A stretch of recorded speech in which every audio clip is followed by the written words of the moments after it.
Mesdames, Messieurs, peuple congolais, être citoyen, c'est être informé. Et pourquoi? Parce que l'ignorance est la pire des souffrances. Le savoir et la connaissance vous libèrent. Pour info, n'oubliez pas de développer deux réflexes. 1. Likez sous la vidéo pour la protéger des ennemis de la vérité, de la raison et de l'intérêt général. Et 2.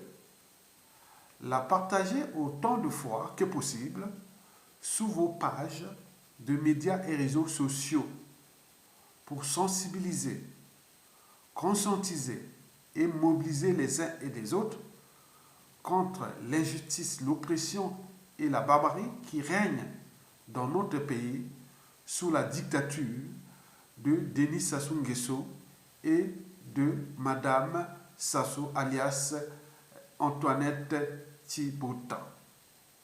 Mesdames, Messieurs, peuple congolais,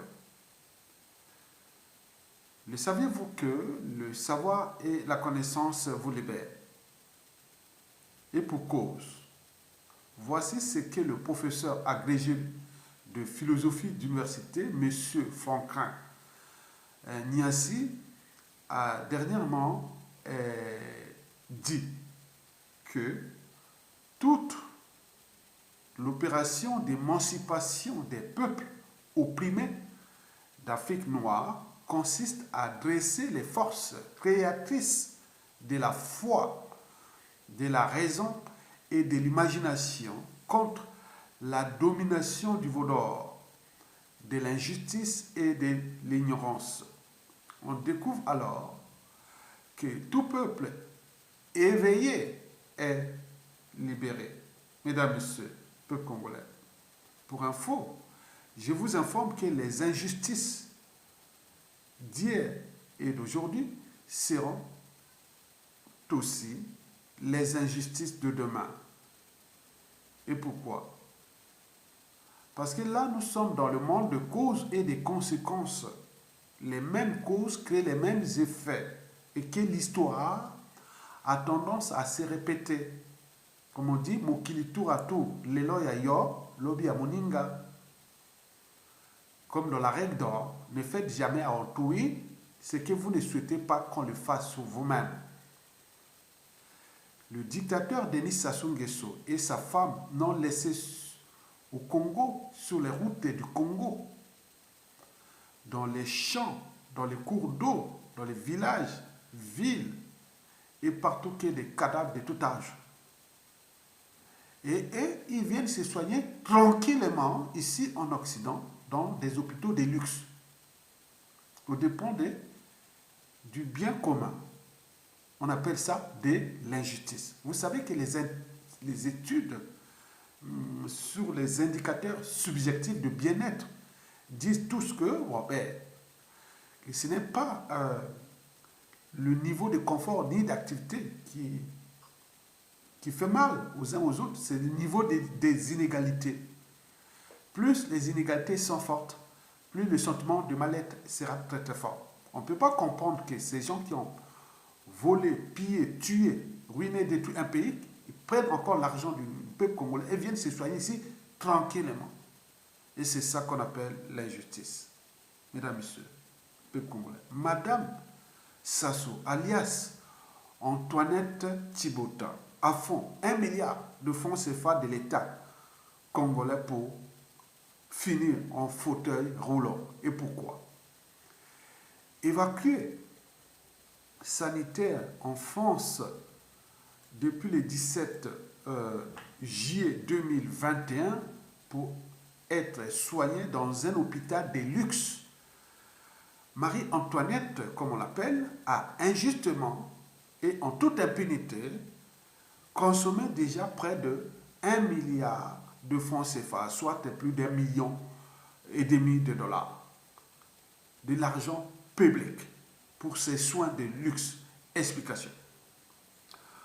Vous savez que, il y a ces partisans, même dans la diaspora. Oui, on en parlait, c'est la semaine dernière, que Marie-Antoinette peut se soigner au autant qu'elle veut avec les deniers publics parce que elle a beaucoup de choses à dire au Congo, aux Congolais, au moment peut-être de la chute du dictateur ou au moment de la mort peut-être du dictateur et autres. Elle a beaucoup de choses à dire. Comme on peut être à la fois juge et parti, juge et avocat. Comme on peut être à la fois au fou et au moulin. Donc les partisans disent non, elle peut se soigner, même vider toutes les caisses de l'État, pourvu qu'elle reste en vie et que bon, ben, au moment venu, elle aura sa part de vérité sur ce qui s'est passé, de la manière par laquelle bon, son mari a brisé des millions de vies, surendetté pour rien un pays qu'il a ruiné et détruit, qui est devenu une poudrière. Vous en rêvez, mesdames, messieurs, ce fut choquant. Ces partisans qui disent que bon, mais on peut même vider les poches de tous les Congolais pour soigner Marie-Antoinette parce qu'on a besoin d'elle à la chute de Sassou et au moment venu qu'elle va dire sa part de vérité. Mais quelle vérité, mesdames, messieurs? Il se pose là d'abord d'un problème moral. Le problème de son évacuation sanitaire ici, même si elle va finir en fauteuil roulant ou non, ce sont ses affaires, ça ne nous concerne pas. Ce qui nous concerne, c'est on abuse de notre pays et des caisses de l'État pour ses propres intérêts privés et de sa santé. C'est ce qui dérange.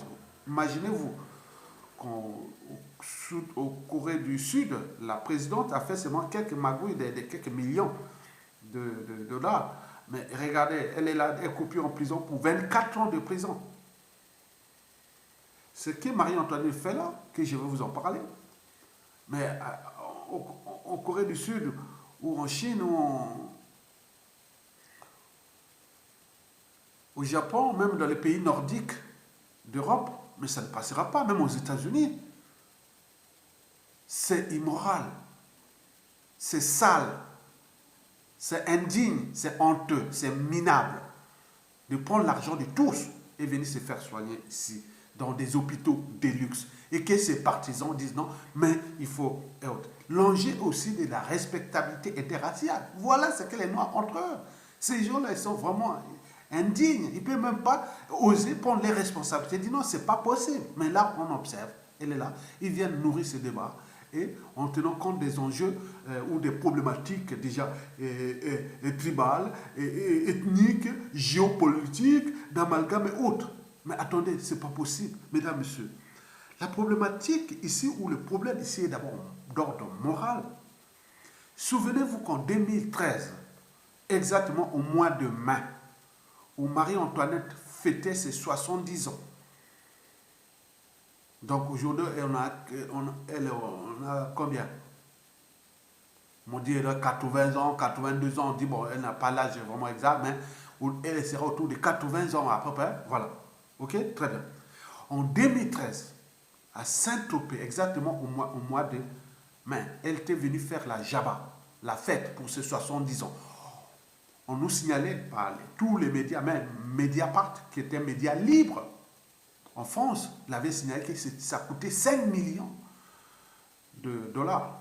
5 millions de dollars au Congo, c'est l'argent de combien? C'est des milliards de francs CFA qu'on peut faire beaucoup de choses pour ce pays.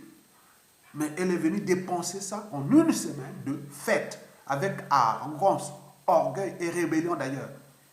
Ce fut la grande vadrouille à Saint-Tropez. Et nous étions tous là. On a appelé l'office de répression des fraudes. Où est passé? Comment est arrivé cet argent? Comment? Là, juste prison, zéro. Mais c'est la femme des dictateurs France-Afrique. Le préfet de la France-Afrique, en Afrique, au Congo-Brazzaville. Qu'est-ce qu'on peut encore faire? Voilà l'image quelque part de la France-Afrique. Donc 2013 consommé 5 millions de dollars. Et là, le pays aujourd'hui est en faillite. Donc, elle mérite d'être appelée Marie-Antoinette en référence de ce qui s'est passé pendant la Révolution française entre Louis XVI et Marie-Antoinette. Louis XVI, c'est Denis Sassou Nguesso et Marie-Antoinette, c'est elle. Parce que là, ils sont en train de consommer les deniers publics. Mesdames, messieurs, peuple congolais. Ce n'est pas tout. Le problème n'est pas que là, d'ordre moral là, mais il faut voir à l'échelle du Congo Assistance. Congo Assistance, on en parlait. J'étais à l'école, au collège. Congo Assistance. Regardez-moi, je suis déjà vieux, grand-père. Ils étaient là, Marie-Antoinette. 40 ans de Congo Assistance. Mais Congo Assistance, c'est pourquoi? Mais nous avons fait notre enquête. Congo Assistance, c'était vraiment la vache à lait de Marie-Antoinette et du régime. Et oui, spécialement pour elle. Hein. Parce que Congo Assistance, ça consistait à quoi? On prend toutes les aides internationales qui coulent à flot.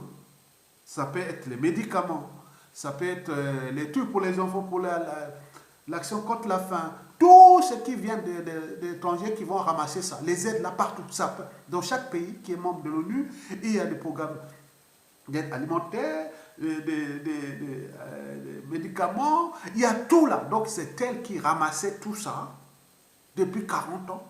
Et derrière, il prend ça, il met ça derrière, on a créé des sociétés. Si c'est pour les médicaments, ça va dans ses propres pharmacies. Si c'est pour la nourriture, ça va dans leur épicerie. Et quand donc tout ça, tout l'argent là amassé, qu'il a fait venir des étrangers pour travailler pour le compte de cette arnaque, cette escroquerie internationale, Congo Assistance. Donc elle a ramassé beaucoup d'argent.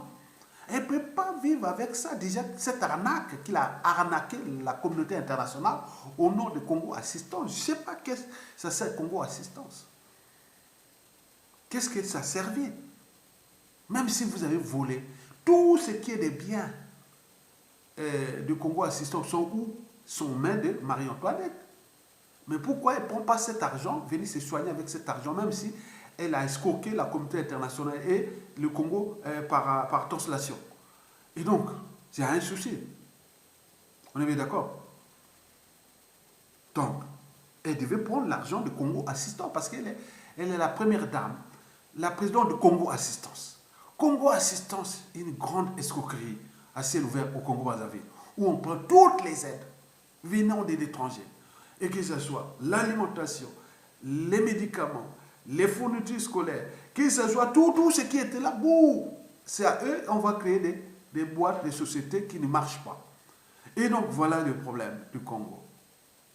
Et vous avez entendu parler aussi de ce lieu de soins, là où elle est soignée. Il me semble qu'il y a un forfait entre le régime et cet hôpital de luxe en France, ou pour une hospitalisation en fonction de l'état de santé du patient. C'est entre 30 000 et 50 000 dollars. Entre 30 000 et 50 000 dollars par jour. Entre 30 000 et 50 000 dollars par jour. Vous imaginez, elle est là depuis le 17 juillet. Combien ça coûte pour l'État congolais? C'est pas possible. Donc le lieu de ce séjour, de ces soins, pose bien des soucis. Elle aurait pu faire modeste. Mais là, non, par arrogance, par orgueil et rébellion d'ailleurs, contre le peuple congolais. Et voilà là, elle est là. Pendant ce temps, nous avons nos familles, on en meurt là-bas au Congo comme des mouches de tout âge, de toutes catégories socio-professionnelles, parce que le tissu hospitalier ou des soins est détruit, complètement détruit. Ma maman est malade là, c'est 75 ans. Mais quel diagnostic on peut faire? Ce n'est pas qu'acheter les médicaments, il faut d'abord diagnostiquer quelque chose. Mais tout est faux là-bas. Comment faire même les médicaments pour arriver?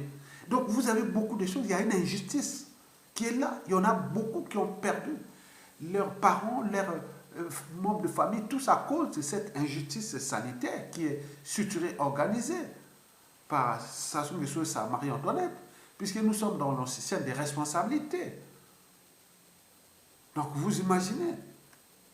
Donc nous sommes en train de perdre des membres là-bas. Ma maman est malade, 75 ans. On ne sait pas qu'est-ce qu'il va faire. Et on sait un peu, parce que, attendez, ce n'est pas possible. Et ça, c'est de nombreux, beaucoup de résistants qui vont à tout instant prendre le contrôle du pays, ont subi la même injustice où leurs parents sont en train de mourir là-bas. Les frères, sœurs, cousins, nièces et tous les amis et autres de toutes catégories socio-provisionnées sont en train de mourir là-bas. Et elle est là, tranquille, en train de se soigner ici. Vous imaginez, il y a un souci. Il y a un souci. Le souci là est moral. Deuxièmement, le problème est financier. Eh bien oui. Bon. Si on prend en compte déjà l'évacuation sanitaire, médicalisée, l'avion médicalisé, ce n'est pas moins de 30 à 50 000, 80 000 par évacuation hein, sanitaire. Plus l'hospitalisation. Et depuis c'est un mois qu'elle est là. Plus tout ce monde, les traitements, les soins. Bientôt, peut-être qu'elle sera en béquille ou en fauteuil roulant. Et tout ça, c'est l'État congolais qui paye. Vraiment, c'est terrible. C'est terrible, j'ai jamais vu ça. J'ai jamais vu un peuple aussi comme ça. Et là, ils sont là tranquilles, personne ne bouge. On a été des sous-consommés et tous les ressources du Congo. Au moment qu'il va commander l'argent au FMI, et heureusement que le FMI le refuse. Mais attends, c'est pas possible. C'est pas possible. Elle est là. C'est pas bon. Moi, je ne suis pas pour... je parle en tant que citoyen. Quand un Japonais, un Coréen du Sud, un Nord-Américain et autres partout, le pays où on rend justice quand on est citoyen, on parle au droit de l'État, l'intérêt général. On n'a même pas ni papa ni maman. C'est l'intérêt de tous. C'est le bien de tous. Ce bien-là, si on le protège, ça protège tout le monde. Mais ce n'est pas un seul individu. Une seule famille, un clan, un pouvoir qui en habite de tous ces moyens-là d'un pays qui a existé avant eux et qui existera après eux, mais dans quelles conditions? Et donc, c'est tout ce questionnement. Au niveau financier, donc le coût, aujourd'hui, il est estimé autour de 1 million de dollars. Déjà, ça, c'est déjà beaucoup, puisque quand on voit l'évacuation, les traitements, et tout ce monde-là qui vient pour les courtisans, et tout ce monde-là qui viennent avec des cadeaux pour la autre, là, comme si, attendez, il y a de quoi devenir fou. Quand on voit cette injustice-là, il y a de quoi devenir fou. Parce qu'on en meurt là-bas au pays. Les gens meurent, tout est détruit. Avant l'arrivée de Sassou Nguesso et de Marie-Antoinette, toute l'Afrique noire venait se soigner chez nous, au Congo-Brazzaville. Nous étions la première médecine d'Afrique noire, francophone. Au niveau de l'éducation, on était au premier rang aussi. Maintenant, tout est maintenant au quart monde. On est détruit tout. Mais il y a un souci. Congolais réagissent parce que c'est un bien commun qu'on appelle l'État. L'État est impersonnel. Personne n'a le monopole ni le droit de venir me contester parce que tant qu'ils sont à la charge du bien commun, du destin commun, on doit les traquer, on doit les juger, on doit les condamner. Même s'il y a pendaison, on doit les prendre. C'est comme ça. Et donc là, c'est un souci financier. Mais qui va rembourser ça? Ailleurs, ici, partout, il y a la sécurité sociale parce que tu as travaillé, tu as ceci, tu rembourses ce que tu cotises. Mais là qui va rembourser ça? Elle est en train de creuser là. Même les partisans disent non, mais faites même les collectes de tous les membres de la diaspora congolaise à l'étranger pour collecter l'argent pour Marie-Antoinette parce qu'on a besoin d'elle en vie, parce qu'elle a des choses à nous dire. Attendez, Yobio est parti là sans dire quelque chose. Il disait tout que j'ai ma part de vérité. Tu crois que Marie-Antoinette, elle était là au cœur de la maraude? Elle va dire quoi? Il faut la protéger parce que non, il y a un souci. Donc, au point de vue financier, ce sont là l'argent des caisses de l'État. Et demain, à la chute, là, on va voir au niveau des affaires d'État, des secrets d'État et autres, combien ça coûtait tout ça. Beaucoup qui vont découvrir ça, ils vont devenir faux. Alors qu'il y avait tout ça, il y a 5 millions de dollars qu'il avait dépensé déjà pendant la Java de Vadou de 2013. Plus tout ce qu'elle a fait, les hospitalisations et tout. Mais ça arrive, on peut arriver même à 50 millions de dollars. Mais 50 milliards de dollars, avec la main-d'œuvre locale, on peut construire des centres hospitaliers, former des bons médecins. Même si on ne peut pas les former, on peut construire des infrastructures avec l'équipement nécessaire et tout. Inviter même les médecins étrangers qui viennent nous faire des rondes en fonction des hospitalisations. Et comme là, pour elle devait faire quelque chose, au moins un truc au pays où, et même pour eux-mêmes. Mais là, rien du tout. Il y a un souci. Il y a un souci.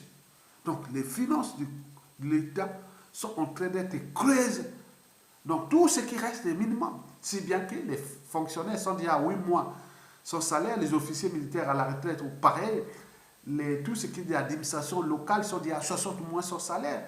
Et les pensions retraite depuis 5 ans. Et on peut encore ajouter, tous les indicateurs macroéconomiques sont au rouge. Le meilleur modèle économique n'est pas aménageable. Les gens qui ne respectent pas les fondamentaux des règles économiques, ni financières, ni business, ils sont là voler et faire ce qu'ils veulent comme si le monde est fait comme ça. Non, ce n'est pas possible. Donc, nous devons agir. Donc, il s'agit là d'une injustice. Cette femme-là représente la honte de la communauté noire, la honte de notre pays, la honte des femmes. Parce qu'une femme, quand elle fait des enfants, elle doit savoir comment protéger aussi les enfants des autres. Mais ça, c'est une femme qui a fait des enfants et qui est comme ça, qui se comporte comme ça. Non, il y a un souci. Il y a un souci. Parce qu'à côté, ils sont en train de mourir là-bas. Mais je ne sais pas, attendez, il y a un souci. Il y a un souci. Nous, j'en ai perdu là-bas beaucoup. Déjà 2021, depuis 2020, déjà ces derniers déjà au moins d'un an, j'en ai perdu beaucoup. Il y a de quoi devenir fou quand on est là, attends, avec les quais de l'État. Et les gens viennent créer les amalgames. Et comme ça, c'est terrible. Ces gens-là sont plus au stade humanitaire, hein, même si on est résistant. Faire les polémiques qu'il faut qu'elle soigne pour qu'elle reste en vie. Et qu'elle n'a pas demandé qu'elle meure. Non, non n'est pas qu'elle meure. Et dire qu'il faut qu'elle ne prenne pas et s'attache pas au bien public. Qu'elle aille se soigner avec ses propres moyens. Attendez, il y a un souci. Troisième et dernier problème est politico-France-Afrique. Là, quand même, l'image de la France-Afrique, ça ne se passe qu'en zone France-Afrique. C'est pas possible. On a détruit des riches pays et voilà les résultats. Et d'ailleurs, on nous signale même le 24 au 27 août prochain, le MEDEF, l'organisation du patronat français, qui regroupe les multinationales de la 6e puissance économique du monde, il invite le premier ministre congolais ou le premier ministre congolais, Antoine Anatole Colino Makosso, et celui-ci est allé chercher des voyous par-ci par-là. On ne sait pas, les gens là qui ont l'air de société, peut-être que c'est des gens qui ont leurs parents qui ont volé l'argent du peuple congolais. Et il y a des noms bizarres qui sont des hommes d'affaires congolais qui vont venir là aux frais du Congo. Vous imaginez? Les gens ne connaissent même pas quelle est leur contribution au produit intérieur brut congolais. On ne sait pas où se trouvent les locaux de leurs entreprises, les nombres de salariés et quels sont les bilans. Il n'y a rien. Donc moi, je prends comme ça, comme là. J'appelle le MEDEF. Je dis, allô, bon, ben, je suis là, bon, je prends les femmes là qui vendent qui se débrouillent, qui vendent leur safou et tous les petits trucs dans la rue à Château-Rouge. Cherche nos chefs d'entreprise, des hommes d'affaires, voilà, les femmes d'affaires. On prend les gens de Château-Rouge là, qui vendent des trucs par terre. On dit, on met ça dans la libération, on va au truc du MEDEF. C'est ça, on peut expliquer ça comme ça. Ça, c'est vraiment au niveau du MEDEF. Je vous dis sincèrement, ça sous-partira le MEDEF, quel que soit ce que vous avez fait, surtout avec le groupe Elf et Total dans notre pays, de bazar. Mais respectez quand même ça. Faites le nécessaire de dire au Premier ministre Anatole Colino Makosso et au grand voleur Denis Kissé Sassou Nguesso qui en profitent de l'humilité pour venir ici, si elle va venir ou pas. Et donc tout ça, faites cette liste-là. C'est vraiment, je vous dis sincèrement, le Congo n'appartient pas qu'à eux. C'est un bien commun. Ça a indigné. Ce qui fait que le MEDEF est rabaissé très bas. Le MEDEF est descendu très bas. Et on va voir, on a la liste. Attends, j'ai vu la liste là, c'est chaud. Bon, je ne vais pas réciter parce qu'on aura l'occasion d'en parler avant l'événement et de cette affaire parce que nous allons faire une vidéo sur l'événement de 24 au 27 août 2021 où l'État français, où le MEDEF invite des voyous, des mafios, tout ça, des Congolais qui viennent là. Attendez, c'est pas possible. Respectez quand même les MEDEF. C'est pas possible. C'est vraiment, attends, c'est pas vrai. Ces gens-là, au Congo, ils sont libérés, ils sont en prison. Beaucoup de noms là, ils sont les noms des apparentis qui ont volé l'argent du Congo. Attendez, vous croyez quoi? Bon, mesdames, messieurs, peuple congolais, je venais vous décrypter ce problème qui est d'ordre moral, puis financier, et aussi des enjeux France-Afrique, parce que là, on est au cœur de la France-Afrique. S'il fait les affaires sur nous, Bon, très bien. Mais là, quand même, nous, il y a un souci. Et donc, ce pays a été détruit et ces gens-là sont là. Voilà les individus qui vont mourir comme ça. Et demain, on peut arriver aux mêmes amalgames, nord-sud, est-ouest, comme à la conférence nationale et autres. Et les gens vont passer toujours dans les balles et filets, puisque nous, à ce moment-là, on joue toujours, on place toujours les émotions et l'appartenance au-dessus de la raison et de l'intérêt général. Et surtout de la chaîne de responsabilité. Ces gens-là, à tout instant, quelqu'un qui à tout instant a été député, sénateur, ministre, premier ministre et autres, il n'y a pas de nord-sud. C'est la chaîne des responsabilités. L'État c'est ça. On punit au même niveau. Il ne faut pas dire, ah oui, il y a que des nordistes ou des bouchers. Non, il n'y a pas que ça. Il n'y a pas que des têtes. Non, non. Zappez ça. Si vous commencez à zapper ça, vous pouvez vivre ici comme là. C'est pas ici dans les sociétés civilisées occidentaux, même d'Asie et d'Amérique latine, autres qui s'avancent parce qu'on regarde les gens là aux chaînes des responsabilités. Parce que dans une organisation, qu'elle soit État, entreprise ou association, quand il y a un dysfonctionnement, c'est celui qui a la tête qui en est responsable. Le poisson pourrit toujours par la tête. La chaîne des responsabilités. Qui était à la tête de Congo Assistance? Et Congo Assistance a fait quoi? Quel est son bilan? Quel est ceci? Pourquoi il y a telle entreprise, tel magot, tel... Donc ça, on peut en multiplier. Qui était Premier ministre de Sassou pendant tant? Qui était ce ministre tant? Qui était le président de la République? Qui était le chef d'état-major? Donc tout ça sont des chefs de responsabilité. Et si vous commencez déjà là, vous ne voyez même plus ni la couleur de peau, ni le sexe, ni la tribu, autre. Vous voyez l'individu, les citoyens ou quelqu'un qui est auteur d'une injustice, d'une oppression ou de la barbarie, quelqu'un qui est responsable au niveau pénal, la responsabilité politique, administrative, tout, n'est pas par association, elle est individuelle, la responsabilité pénale. Un Congolais qui est du Sud me l'avait dit, il a expliqué bien qu'il y a 1800 individus au Congo qui sont maintenant identifiés, qu'au moment venu, ce sont tous les responsables de ceux qui sont encore vivants, qui ont fait l'hécatombe de ce pays-là depuis ces 24 ans après le coup d'État sanglant Force Afrique de Denis Sassou Nguesso 2 et 3 et 4.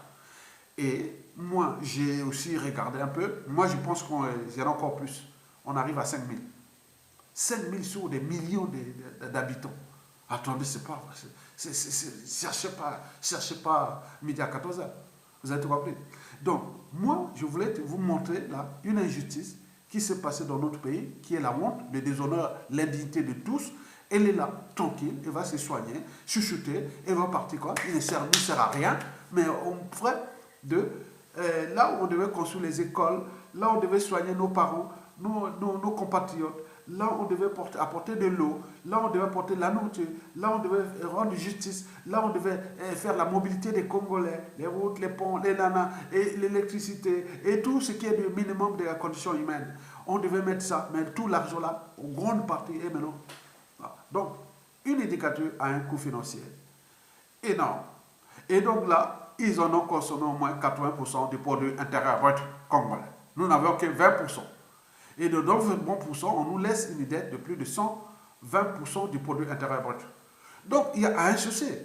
Donc, nous, on ne peut plus rester à cette idée. Donc, partagez. Cette vidéo est sensible. Vous devez la partager, la liker. Liker maintenant. Elle est sensible. Ils n'aiment pas ça. Hein.